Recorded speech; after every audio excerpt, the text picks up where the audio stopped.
اس کی جو نفسیات کے مطابق ہے، جو نظریہ پاکستان کے مطابق ہے. نظریہ پاکستان صرف دو چیزوں کا نام ہے، ٹو نیشن تھیوری. یہ اس سب کی نفی کرتے ہوئے اور اس کے نشانے پہ دو قوتیں تھیں. سب سے پہلے انہوں نے آرمی کے اوپر ہاتھ ڈالنے کی کوشش کی اور کیری لوگر بل کے حوالے سے، اور جو پہلے انہوں نے آئی ایس آئی کو وزارت داخلہ کے محتاط کرنے سے، یہ اس کی ابتدا تھی. لیکن آرمی نے اس سازش کو ناکام بنایا اور قوم فوج کے ساتھ کھڑی ہو گئی اور یہ ان کی اسکیم کامیاب نہ ہو سکی.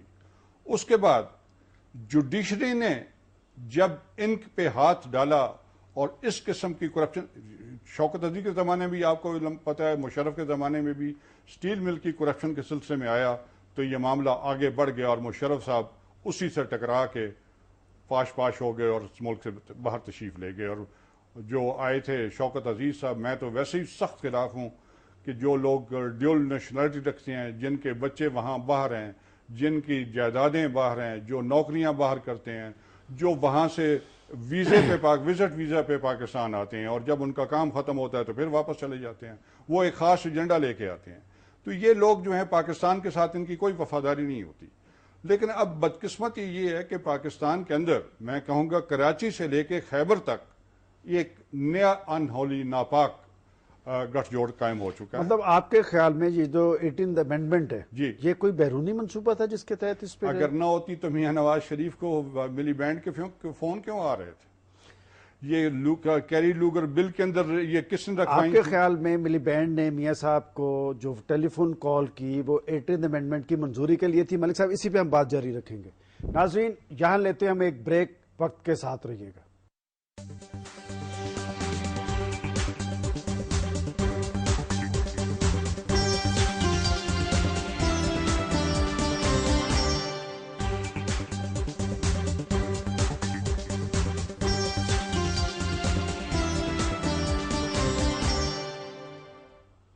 ویلکم بیک ناظرین. بریک پہ جانے سے پہلے ہم بات کر رہے تھے 18 امینڈمنٹ کی منظوری کے اقدام پر، اور ملک نسیم احمد حیر نے اس پر اپنے شدید تحفظات ظاہر کیے. ملک صاحب پارلیمنٹ تو آزاد اور خود مختار تو ہوئی نا، اب فیصلوں میں تو آسانی ہوگی. ہم بڑی زبردست آزاد و خود مختار ہے کہ فیصلے کہیں ہوئے اور ایک منٹ میں ٹھپا لگا کے پار کر دیا. ابھی آپ بھی اس کو کہیں گے کہ آزاد و خود مختار پارلیمنٹ ہے؟ یہ ربل پارلیمنٹ ہے. اس پہ ڈیبیٹ ہونا چاہیے تھا، ہر ایک ایشو پہ، ہر ایک شک پہ ڈیبیٹ. 95 آپ کے تحفظات کن ایشوز پہ ہیں اس میں آپ کو بتاؤں کہ میرے نزدیک یہ 3-4 چیزوں کے لیے یہ سارا ڈرامہ رچایا گیا. پہلی بات ہے کہ جوڈیشری جب سے ایکٹیو ہوئی ہے اور انہوں نے ہاتھ ڈالنا شروع کیا ہے کرپشن کیسز پہ، تو یہ سارے جو کرپٹ ایلیمنٹ ہیں، ہماری جو قیادت ہے ہماری دونوں طرف کی انتہائی کرپٹ قیادت ہے، انہوں نے کہا کہ یہ تو ہمیں ننگا بھی کرے گی اور سزا بھی دے گی. تو سب سے پہلا جو قدم اٹھایا گیا ہے، میں ساتھ ساتھ آپ سے پوچھتا جاتا ہوں، تو پھر آپ کے خیال میں یہ پارلیمنٹ عدالتی فیصلوں پہ اثر انداز ہو سکے گی؟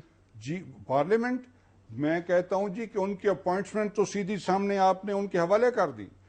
بالفرض آپ سندھ کو لے لیجئے.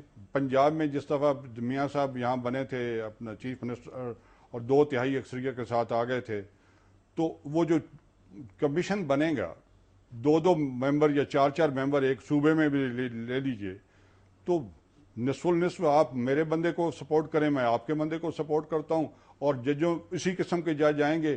یہ جو عبدالحمید ڈوگر تھا، یہ بھی تو پیپلز پارٹی کا ہی تحفہ تھا نا. آپ نے ان کو، بلکہ محترمہ بے نظیر بھٹو صاحبہ نے ایک دفعہ تو یہاں تک کہا تھا کہ میں جہانگیر بدر کو میرا اسپیسیفک کوشچن ہے کہ یہ پارلیمنٹ پھر آزاد عدلیہ کے فیصلوں پہ اثر انداز ہوگی؟ جناب آزاد عدلیہ کے پر کاٹ دیے گئے ہیں، اور بنیادی مقصد بھی عدلیہ کے پر کاٹنا، پختونخوا کو تسلیم کروانا، جو کہ ایک ٹائم بام کی حیثیت رکھتا ہے پاکستان کی سولیڈیرٹی کے لیے. انہوں نے آج تک پاکستان کو تسلیم نہیں کیا. ابھی غلام احمد بلور صاحب نے فرمایا تھا کہ اگر ہمیں پختونخوا نہ ملا تو ہم بنگلہ دیش کا ماڈل اپنائیں گے. دیکھ لیں وہاں فرنٹیئر میں سب سے زیادہ ان کی مخالفت ہو رہی ہے. وہاں تو بڑی شدید ہزارہ از ان ریوولٹ. آپ دیکھیں تو پشاور کے از ان ریوولٹ، DIK از ان ریوولٹ، بنو از ان ریوولٹ، کرک از ان ریوولٹ، حتیٰ کہ 400 اور ثوابی کے اندر ملک صاحب آپ بھی مسلم لیگی ہیں، مسلم لیگ نے تو سپورٹ کر دی. میں تو کہتا ہوں یہ مسلم لیگ ہے ہی نہیں، یہ تو تجارتی لیگ ہے جنہوں نے اپنے مفادات کے ساتھ سودا کیا ہے. مسلم لیگ کی کوئی اس کی حمایت کر سکتا ہے؟ جو آپ نے کل ری ایکشن دیکھا آپ کے اپنے پروگرام میں جو وحید حسین ڈاکٹر آباد سے پیش کر رہے تھے کہ کس قسم کے لوگوں کے رد عمل آ رہے تھے. میاں صاحب کی وہاں کیا آپ کی پوزیشن؟ کیا ریزرویشن ہے پختونخوا کے نام پہ؟ میں کہتا ہوں کہ جی یہ ایک لمبے ایجنڈے کا نام ہے. اب غلام محمد بلور کو آپ نے سن لیا، میں نے الیاس بلیور صاحب کو سنا کہ ہم تو گاندھی کے پیروکار ہیں. انہوں نے میں آپ کو یقین سے کہہ سکتا ہوں کہ میں جب یہ مسلم لیگ کے اندر تھا تو جب میں مسلم لیگ نواز لیگ کے ساتھ نہ چل سکا تو میں پیر پگاڑا کے ساتھ کافی عرصہ بطور نائب صدر رہا ان کا، اور ان کا بڑا اور سچے اور پکے مسلم لیگر ہیں. میرے نزدیک اگر صحیح معنی میں کوئی اگر مسلم لیگ کی سوچ کی نمائندگی کرتا ہے تو وہ پیر پگاڑا کرتا ہے، اور جو سندھ کے بیٹھ کے اندر مسلم لیگ کی بات کرتا ہے. تو بدقسمتی یہ ہے کہ مسلم لیگ کے ٹکڑے ٹکڑے کر دیے گئے. تو میں آپ کو بتا رہا ہوں کہ اس وقت مجھے جب فرنٹیئر کے مسلم لیگوں سے